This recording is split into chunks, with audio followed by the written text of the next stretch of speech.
میٹھی ایک ریسرچ کے مطابق گھومنے والی اس گول دنیا میں گائے اور بھینسوں کی تعداد کم ہو رہی ہے جبکہ دودھ کی پیداوار بڑھ رہی ہے۔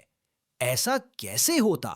میٹو گائے اور بھینسوں سے خالص دودھ حاصل کرنا بہت محنت طلب کام ہے، اس لیے لوگوں نے گائے بھینسیں پالنا بہت کم کر دیا ہے۔ دوسری طرف مصنوعی دودھ بنانے کے کئی نئے طریقے ایجاد ہو چکے ہیں۔ دیکھنے اور استعمال کرنے میں یہ مصنوعی دودھ بالکل اصلی لگتا، اس لیے گائے بھینسوں میں کمی کے باوجود دودھ کی پیداوار بڑھ رہی ہے۔ اچھا، ایسے ہوتا؟ جی ہاں، ایسے ہی ہوتا۔ کیا آپ خالص دودھ اور مصنوعی طریقے سے تیار کردہ دودھ میں فرق محسوس کر سکتے ہیں؟